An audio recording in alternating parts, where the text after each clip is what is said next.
നമസ്കാരം. ടാൻഡം PSCയിലേക്ക് എല്ലാവർക്കും സ്വാഗതം. നമ്മൾ കാത്തിരുന്ന LSGSന്റെ പ്രൊഫൈൽ മെസ്സേജ് കഴിഞ്ഞ ദിവസം വന്നിട്ടുണ്ടായിരുന്നു അല്ലേ? ഒരുപാട് പേർക്ക് മെസ്സേജ് വന്നിട്ടുണ്ട്. മെസ്സേജ് വന്ന എല്ലാവരെയും അഭിനന്ദിക്കുകയാണ്. നല്ലൊരു തസ്തികയിലേക്ക് എത്രയും പെട്ടെന്ന് നിങ്ങൾക്ക് എത്താൻ പറ്റട്ടെ എന്ന് ആശംസിക്കുകയാണ്. ഒരുപാട് പേര് ടെൻഷനിലാണ്. ഒരുപാട് പേര് വിളിച്ച് പറയുന്നുണ്ട്, ഫോണിലൂടെയും വാട്സപ്പിലൂടെയും ടെലഗ്രാമിലൂടെയും ഒക്കെ അറിയിക്കുന്നുണ്ട്, വളരെ വിഷമത്തിലാണ്, മെസ്സേജ് വന്നിട്ടില്ല എന്നൊക്കെ പറഞ്ഞിട്ട്. ആരും ടെൻഷൻ അടിക്കേണ്ട ആവശ്യമില്ല. നമുക്കറിയാം, നമുക്കുള്ളത് നമുക്ക് തന്നെ കിട്ടും. പിന്നെ ഒരു പക്ഷേ ഇതിലും നല്ലത് വരാനുണ്ടാകും. പ്രത്യേകിച്ച് പറയാറുണ്ട്, ഞാൻ എപ്പോഴും പറയാറുണ്ട്, ഒരു വാതിൽ അടയുമ്പോൾ 10 വാതിലുകൾ വേറെ തുറക്കുമെന്ന് പറയാറുണ്ട്. നമ്മൾ അടഞ്ഞ വാതിൽ തന്നെ നോക്കി നിന്നാൽ നമുക്ക് ആ തുറന്ന വാതിലുകൾ കാണാൻ പറ്റില്ല. അതുകൊണ്ട് തന്നെ ഒരുപാട് സാധ്യതകൾ ഉദ്യോഗാർത്ഥിയെ സംബന്ധിച്ചിടത്തോളം ഇനിയുമുണ്ട്. പ്രത്യേകിച്ച് സെക്രട്ടേറിയറ്റ് അസിസ്റ്റന്റ് എക്സാം അടുത്ത് വന്നിരിക്കുകയാണ്. മെയിൽ അതിന്റെ പ്രിലിംസ് നടക്കുന്നു. അതോടൊപ്പം ഡിവിഷണൽ അക്കൗണ്ടന്റ്, KS വിളിച്ചിട്ടുണ്ട്, സ്റ്റാറ്റിസ്റ്റിക്കൽ അസിസ്റ്റന്റ് ഉണ്ട്. അപ്പോൾ ഏതൊക്കെയാണ് നിങ്ങളുടെ തസ്തിക, നിങ്ങളുടെ യോഗ്യത വെച്ചിട്ട് ഇതിൽ സ്റ്റാറ്റിസ്റ്റിക്കൽ അസിസ്റ്റന്റ് ഒഴിച്ച് ബാക്കി എല്ലാം ഡിഗ്രി യോഗ്യത ഉള്ളവർക്ക് എഴുതാൻ പറ്റുന്ന പരീക്ഷകളാണ്. അപ്പോൾ നിങ്ങൾക്ക് ഇഷ്ടപ്പെട്ട, നിങ്ങൾക്ക് നിങ്ങൾക്ക് പ്രതീക്ഷയുള്ള ഒരു എക്സാമിന് വേണ്ടി കൃത്യമായിട്ട് പ്രിപ്പയർ ചെയ്തുകൊണ്ട്, ഒരു പക്ഷേ നിങ്ങൾ ഈ ഒരു ലിസ്റ്റ് പ്രതീക്ഷിച്ചിരുന്ന ആളുകളാണെങ്കിൽ സ്വാഭാവികമായിട്ടും നിങ്ങൾ ഈ പറയുന്ന സെക്രട്ടറി അസിസ്റ്റന്റ് അടക്കമുള്ള ലിസ്റ്റുകളിൽ നിങ്ങൾക്ക് പെട്ടെന്ന് വരാൻ വേണ്ടി പറ്റും. കാരണം ഈ ഒരു LSG സെക്രട്ടറി എന്ന് പറഞ്ഞു കഴിഞ്ഞാൽ വളരെ കുറഞ്ഞ ആളുകളെ ആയിരിക്കും ഈ ലിസ്റ്റിലേക്ക് എടുത്തിട്ടുണ്ടാവുക എന്നാണ് മനസ്സിലാക്കുന്നത്. കാരണം കട്ട് ഓഫ് വന്നിട്ടുള്ളത്, മെസ്സേജ് വന്നിട്ടുള്ള ഒരു മാർക്ക് റേഞ്ച് നോക്കുകയാണെങ്കിൽ വളരെ കുറഞ്ഞ ആളുകൾ, ഏകദേശം ഒരു 300 അല്ലെങ്കിൽ അതിന് താഴെയൊക്കെ ആളുകളെ ഉണ്ടാവുള്ളൂ എന്നാണ് തോന്നുന്നത്. ഇനി ലിസ്റ്റ് വന്നാലേ കറക്റ്റ് പറയാൻ വേണ്ടി പറ്റുള്ളൂ. എന്നിരുന്നാലും ഞാൻ മനസ്സിലാക്കുന്നിടത്തോളം വളരെ കുറഞ്ഞൊരു ആളുകളുടെ ലിസ്റ്റ് ആയിരിക്കും തയ്യാറാക്കുന്നുണ്ടാവുക. അപ്പോൾ സ്വാഭാവികമായിട്ടും ഇതിലും കൂടുതൽ വലിയ ലിസ്റ്റുകളൊക്കെ വരാൻ പോകുന്ന സെക്രട്ടറി അസിസ്റ്റന്റ് എക്സാമിന് നിങ്ങൾക്ക് ഇതിൽ പ്രതീക്ഷയുള്ള ആളുകൾക്ക് അതിൽ എളുപ്പത്തിൽ നേടിയെടുക്കാൻ വേണ്ടി പറ്റും. ഇനിയും സമയമുണ്ട്. പ്രിലിംസ് എക്സാമിന് തന്നെ ഇനിയും 2-2.5 മാസം ഉണ്ട്. മെയിൻസ് എക്സാമിന് അതിലും കൂടുതൽ ഇനിയുണ്ട്. അപ്പോൾ നിങ്ങൾക്ക് തയ്യാറെടുക്കാൻ ഇഷ്ടം പോലെ സമയമുണ്ട്. ഒരു പക്ഷേ നിങ്ങൾക്ക് ഒരു 10-15 മാർക്കിന് വേണ്ടിയുള്ള പഠനം കൂടി നടത്തി കഴിഞ്ഞാൽ തന്നെ സെക്രട്ടറി അസിസ്റ്റന്റ് നല്ലൊരു റാങ്കിൽ എത്താൻ വേണ്ടി പറ്റും. അതിനു മാത്രം യോഗ്യരായിട്ടുള്ള, അതിനു മാത്രമുള്ള കാലിബറുള്ള ആളുകളാണ് ഒരു പക്ഷേ ഈ LSGSന്റെ റിസൾട്ട് പ്രതീക്ഷിച്ചിരുന്ന എല്ലാവരും.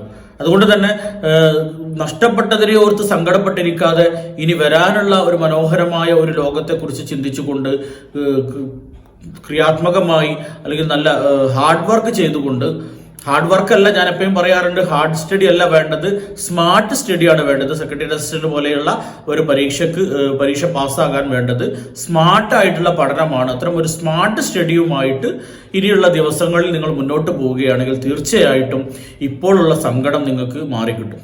അപ്പൊ അല്ലെങ്കിലും സങ്കടപ്പെട്ടിരിക്കുന്നതിൽ അർത്ഥമൊന്നുമില്ല, വെറുതെ അവിടെ സമയം നഷ്ടപ്പെടുത്തുക എന്നല്ലാതെ അതുകൊണ്ട് പ്രത്യേകിച്ച് പ്രയോജനമൊന്നുമില്ല. നമുക്കറിയാം, നമുക്ക് ഒരു പക്ഷേ ഇതിലും നല്ലതായിരിക്കും. ഞാൻ പറയുന്നത് സെക്രട്ടേറിയറ്റ് അസിസ്റ്റന്റ്, ഞാൻ എപ്പോഴും പ്രൊമോട്ട് ചെയ്യുന്നത് സെക്രട്ടേറിയറ്റ് അസിസ്റ്റന്റ് ആണ്. കാരണം LSG സെക്രട്ടറിയുടെ വർക്ക് പ്രഷറൊക്കെ നേരിട്ട് അറിയാവുന്ന ഒരാൾ എന്നുള്ള നിലയ്ക്ക് ഞാൻ തീരെ പ്രൊമോട്ട് ചെയ്യാത്ത ഒരു പോസ്റ്റാണത്. അതിനേക്കാളൊക്കെ എത്രയോ പ്രൊമോഷൻ സാധ്യതകൾ കൂടുതലുള്ള, കുറച്ചുകൂടി ഒരു 5-8 വർഷം കൊണ്ട് തന്നെ ഗസറ്റഡ് പോസ്റ്റിൽ എത്തിപ്പെടാൻ പറ്റുന്ന നല്ല പ്രൊമോഷൻ സാധ്യതകളൊക്കെയുള്ള ഒരു പോസ്റ്റാണ് സെക്രട്ടേറിയറ്റ് അസിസ്റ്റന്റ്. അപ്പോൾ നല്ല സ്റ്റഡി പ്ലാനോട് കൂടി ഇനിയുള്ള ദിവസങ്ങളിൽ നിങ്ങൾ മുന്നോട്ട് പോവുകയാണെങ്കിൽ തീർച്ചയായിട്ടും നിങ്ങൾക്ക് സെക്രട്ടേറിയറ്റ് അസിസ്റ്റന്റ് റാങ്ക് ലിസ്റ്റിലെ ഉയർന്ന ഒരു റാങ്ക് തന്നെ നേടിയെടുക്കാൻ മാത്രം കഴിവുള്ള, പ്രാപ്തിയുള്ള ആളുകളാണ് നിങ്ങളൊക്കെ. അതുകൊണ്ട് തന്നെ LSGSന്റെ റിസൾട്ട് വന്നില്ല എന്ന് പറഞ്ഞ് ടെൻഷൻ അടിച്ചിരിക്കരുത്. അങ്ങനെ ടെൻഷൻ അടിച്ചിരുന്നത് കൊണ്ട് പ്രത്യേകിച്ച് ഒരു കാര്യവുമില്ല എന്നുള്ളത് ആദ്യം നിങ്ങൾ മനസ്സിലാക്കുക. നമുക്ക് നഷ്ടപ്പെട്ടതല്ല, നമുക്ക് വരാനുള്ളത് വഴിയിൽ തങ്ങില്ല എന്ന് പറയാറുണ്ടല്ലേ. വരാനുള്ളത് വഴിയിൽ തങ്ങാതെ തന്നെ വരും. നിങ്ങൾ അതിനു വേണ്ടിയുള്ള ശ്രമങ്ങൾ നടത്തുക. ഒരിക്കലും ഇനി നമ്മൾ നഷ്ടപ്പെട്ട് ഇതിനെ ഓർത്ത് സങ്കടപ്പെട്ടിരുന്നിട്ട് പ്രത്യേകിച്ച് കാര്യമൊന്നുമില്ല. മാത്രമല്ല, ഒരുപാട് പേര് പറയുന്നുണ്ട്, ഇന്നലെ മെസ്സേജ് അയച്ചിട്ടുണ്ടായിരുന്നു, 110 മാർക്ക് അല്ല 100-ന് മുകളിൽ മാർക്ക് ഉറപ്പിച്ചതാണ്, പക്ഷെ മെസ്സേജ് വന്നില്ല. എന്തുകൊണ്ട് അങ്ങനെ സംഭവിച്ചു എന്നറിയില്ല. ഒരു പക്ഷേ നിങ്ങൾ മാർക്ക് കൂട്ടിയെടുത്ത്, അല്ലെങ്കിൽ എക്സാമിന് നിങ്ങൾ കൃത്യമായിട്ട് ക്വസ്റ്റ്യൻ പേപ്പറിൽ മാർക്ക് ചെയ്തിട്ടുണ്ടാകും, പക്ഷെ OMRൽ കറുപ്പിക്കുന്ന സമയത്ത്, ബബിൾ ചെയ്യുന്ന സമയത്ത് ഒരു പക്ഷേ ഓപ്ഷൻ മാറിപ്പോവുക, പ്രത്യേകിച്ച് ഇടയ്ക്ക് ഒരു ക്വസ്റ്റ്യൻ ഒക്കെ സ്കിപ്പ് ചെയ്യുന്ന സമയത്ത് നിങ്ങൾ മാറിക്കൊണ്ട് ആ ഒരു അടുത്ത ക്വസ്റ്റ്യൻ ബബിൾ ചെയ്യേണ്ടതിന് പകരം ആ ക്വസ്റ്റ്യൻ ബബിൾ ചെയ്തിട്ട് ആ രീതിയിലൊക്കെ മാറിപ്പോയതൊക്കെ ആവാൻ സാധ്യതയുണ്ട്.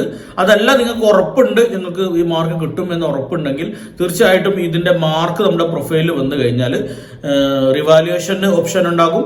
അതോടൊപ്പം നമുക്ക് OMR ഷീറ്റിന്റെ കോപ്പി റിക്വസ്റ്റ് ചെയ്യാൻ ഓപ്ഷൻ ഉണ്ടാകും. അപ്പോൾ നിങ്ങൾക്ക് അത്രയും ഉറപ്പുണ്ടെങ്കിൽ അത് കൊടുത്തിട്ട് കാര്യമുള്ളൂ. പ്രത്യേകിച്ച് OMRന്റെ കോപ്പിക്കൊക്കെ 350 രൂപ ഒരു പേപ്പറിന് വരുന്നുണ്ട്. അപ്പോൾ ഇത് 2 പേപ്പറിൽ എക്സാം ആയതുകൊണ്ട് മിക്കവാറും 700 രൂപയോളം അതിന് ചെലവ് വരും. അപ്പോൾ അതൊക്കെ നിങ്ങൾക്ക് അത്രയും ഉറപ്പുള്ള കേസാണെങ്കിൽ നിങ്ങൾക്ക് OMR റിക്വസ്റ്റ് ചെയ്യാം. റിവാലുവേഷന് 50 രൂപ എങ്ങനെയാണ് ഒരു പേപ്പറിന് വരുന്നതെന്നാണ് എൻ്റെ ഓർമ്മ. ടാൻഡം PSCയുടെ secretariat assistant prelims plus mains ബാച്ചിലേക്കുള്ള അഡ്മിഷൻ തുടരുന്നു. General knowledge, general science, special topic, current affairs, maths and mental ability എന്നീ ഭാഗങ്ങൾ കവർ ചെയ്യുന്ന ഈ ബാച്ചിന് 1999 രൂപ മാത്രമാണ് കോഴ്സ് ഫീ വരുന്നത്. ജോയിൻ ചെയ്യാൻ താല്പര്യമുള്ള ആളുകൾ ഇവിടെ കൊടുത്തിട്ടുള്ള 7034327690 9544166690 എന്നീ നമ്പറുകളിൽ വാട്സപ്പ് മുഖേനയോ കോൾ മുഖേനയോ ബന്ധപ്പെടുക. ഒരു സർക്കാർ ജോലി എന്ന സ്വപ്നത്തിലേക്ക് നമുക്ക് ഒരുമിച്ച് മുന്നേറാം. റിവാലുവേഷൻ കൊണ്ട് പ്രത്യേകിച്ച് കാര്യം ഉണ്ടാകുമെന്ന് തോന്നുന്നില്ല. നിങ്ങൾക്ക് എവിടെയാണ് പിഴച്ചത്, എവിടെയാണ് തെറ്റിയത് എന്ന് കൃത്യമായിട്ട് അറിയാൻ നല്ലത് OMRന്റെ കോപ്പി വാങ്ങുന്നതാണ്. ആ രീതിയിൽ നിങ്ങൾക്ക് ചെയ്യാൻ വേണ്ടി പറ്റും. ആ രീതിയിലുള്ള ശ്രമങ്ങൾ നിങ്ങൾക്ക് നടത്താം. ഏതായിരുന്നാലും നിങ്ങൾ ഇനിയിപ്പോൾ OMRന്റെ കോപ്പിക്ക് റിക്വസ്റ്റ് ചെയ്യുന്നുണ്ടെങ്കിലും റിവാലുവേഷൻ റിക്വസ്റ്റ് ചെയ്യാൻ താല്പര്യമുണ്ടെങ്കിലും ഒക്കെ അത് പ്രതീക്ഷിച്ചിരിക്കാതെ നിങ്ങൾക്ക് ഇത് കിട്ടൂല എന്ന് തന്നെ വിചാരിക്കുക. കാരണം മെസ്സേജ് വരാത്ത ആളുകൾ ഇനി അത് നോക്കിയിട്ട് കാര്യമില്ല എന്നുള്ള തന്നെ വിചാരിച്ചുകൊണ്ട് അടുത്ത പരീക്ഷയ്ക്ക് വേണ്ടി തയ്യാറെടുക്കുക എന്നുള്ളത് തന്നെയാണ് നമുക്ക് ചെയ്യാനുള്ളത്. നമുക്ക് PSC ഇതോടുകൂടി പരീക്ഷ നിർത്തിയിട്ടൊന്നുമില്ല. പ്രായം കഴിയാത്ത ആളുകളാണെങ്കിൽ LSTS തന്നെ ഇനി 3 വർഷം കഴിയുമ്പോൾ ഒരുപക്ഷെ ഇനിയും വിളിക്കും. അപ്പോൾ ആ സമയത്തൊക്കെ നിങ്ങൾക്ക് അത് ചെയ്യാൻ വേണ്ടി പറ്റും. അതുകൊണ്ട് തന്നെ ഇപ്പൊ നമുക്ക് കിട്ടിയ ഒരു വിവരം അനുസരിച്ച് 96-ന് താഴെ വളരെ കുറഞ്ഞ ആളുകൾക്ക് മെസ്സേജ് വന്നതായിട്ട് പറയുന്നുള്ളൂ. 96-ന് താഴെ മെസ്സേജ് വന്നത് ലോ വിഷൻ കാറ്റഗറിയിൽ ഒരു 74 മാർക്ക് കിട്ടിയ ഒരാൾ മെസ്സേജ് വന്നു എന്ന് പറയുന്നുണ്ട്. അതോടൊപ്പം വിശ്വകർമ്മ വിഭാഗത്തിൽ ഒരു 92 മാർക്ക് കിട്ടിയ ആൾ മെസ്സേജ് വന്നിട്ടുണ്ടെന്ന് പറയുന്നുണ്ട്. അപ്പോൾ അവർ കൂടുതൽ പറഞ്ഞു 92 മിനിമം ആണ്, ഒരു പക്ഷെ അതിലും കൂടെ 95 വരെയൊക്കെ മാർക്ക് പോയേക്കാം എന്ന് പറയുന്നുണ്ട്. ഏതായിരുന്നാലും അങ്ങനെയാണ് ഇപ്പൊ 95-ന് താഴെ മാർക്ക് കിട്ടിയവരായിട്ട് കിട്ടിയ അറിവ് വെച്ചിട്ട് ബാക്കിയുള്ളവരൊക്കെ ഒരു 96 ആൻഡ് എബോവ് മാർക്ക് കിട്ടിയ ആളുകളാണ് ഈ മെസ്സേജ് വന്നവരൊക്കെ. അപ്പോൾ നിങ്ങൾക്ക് മെസ്സേജ് വന്നിട്ടുണ്ടെങ്കിൽ 96-ന് താഴെയാണ് നിങ്ങൾക്ക് മാർക്ക് പ്രതീക്ഷിച്ചിരുന്നത് എങ്കിൽ നിങ്ങൾ പ്രതീക്ഷിച്ചിരുന്ന മാർക്കും നിങ്ങളുടെ കാറ്റഗറിയും ഒന്ന് ഈ വീഡിയോയുടെ താഴെ ഒന്ന് കമന്റ് ചെയ്ത് കഴിഞ്ഞാൽ ഏകദേശം നമുക്കൊരു ധാരണ ഉണ്ടാക്കിയെടുക്കാൻ വേണ്ടി പറ്റും. അപ്പോൾ അതുകൂടി ചെയ്യുക. അപ്പോൾ ഞാൻ വീണ്ടും പറയുന്നു, ഒരിക്കലും നിങ്ങൾ ടെൻഷൻ അടിച്ചിരിക്കണ്ട. നമുക്ക് വരാനുള്ളത് നമുക്ക് കിട്ടും. അപ്പോൾ അതുകൊണ്ട് ഇതിലും നല്ലത് വരാനായിരിക്കും ഒരു പക്ഷേ ഇത് ലഭിക്കാതെ പോയത് എന്ന് വിചാരിച്ചുകൊണ്ട് നഷ്ടപ്പെട്ട അടഞ്ഞ വാതിൽ നോക്കി കരഞ്ഞിരിക്കാതെ ഇനിയുള്ള ദിവസങ്ങളിൽ സ്മാർട്ടായിട്ട് പഠിക്കുകയാണെങ്കിൽ കൃത്യമായിട്ട് സിലബസിന്റെ രീതിയും PSCയുടെ പുതിയ രീതികളൊക്കെ മനസ്സിലാക്കിക്കൊണ്ട് കൃത്യമായിട്ട് പഠിക്കുകയാണെങ്കിൽ നിങ്ങളെ സംബന്ധിച്ചിടത്തോളം നിങ്ങൾക്ക് ഇതിന് സാധിക്കും. പ്രത്യേകിച്ച് നല്ലൊരു ടഫ് എക്സാം ആയിരുന്നു LSTS എക്സാം. അതിൽ തന്നെ അത്യാവശ്യം മോശമല്ലാത്ത ഒരു മാർക്ക് സ്കോർ ചെയ്ത ആളുകളായിരിക്കും നിങ്ങളൊക്കെ. അത് സ്കോർ ചെയ്യാത്ത ആളുകൾക്കും സെക്രട്ടറി അസിസ്റ്റന്റിന് പ്രിപ്പയർ ചെയ്താൽ കിട്ടും. കാരണം സെക്രട്ടറി അസിസ്റ്റന്റ് ഈ പറയുന്ന LSTS പരീക്ഷയിൽ കിട്ടിയ ആളുകൾ ഒരു പക്ഷേ ഇനി വല്ലാതെ അതിന് നോക്കാൻ സാധ്യതയില്ല.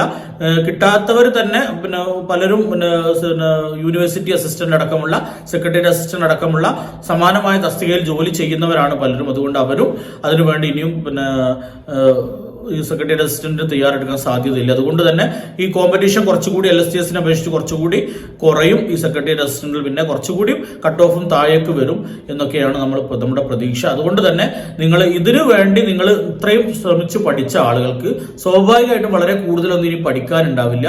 അതുകൊണ്ട് തന്നെ നിങ്ങൾ ഇനിയുള്ള ദിവസങ്ങളിൽ കൃത്യമായിട്ട് തയ്യാറെടുപ്പ് നടത്തിക്കൊണ്ട് ഈ ഒരു തസ്തികക്ക് വേണ്ടി ഈ ഒരു സെക്രട്ടേറിയറ്റ് അസിസ്റ്റന്റ് എക്സാമിന് അല്ലെങ്കിൽ ഡിവിഷണൽ അക്കൗണ്ടന്റ്, പിന്നെ സെക്രട്ടേറിയറ്റ് OAയുടെ മെയിൻസ് വരുന്നുണ്ട് മെയ് മാസത്തിൽ, സ്റ്റാറ്റിസ്റ്റിക്കൽ അസിസ്റ്റന്റ് വരുന്നുണ്ട്. നന്നായിട്ട് നല്ല കൃത്യമായിട്ട് പ്രിപ്പയർ ചെയ്തുകൊണ്ട് ലിസ്റ്റിൽ കയറാൻ വേണ്ടി ശ്രമിക്കുക. നിങ്ങൾക്ക് എല്ലാവർക്കും നല്ലത് വരട്ടെ എന്ന് ആശംസിച്ചുകൊണ്ട് നല്ലൊരു വീഡിയോയുമായിട്ട് വീണ്ടും കാണാം.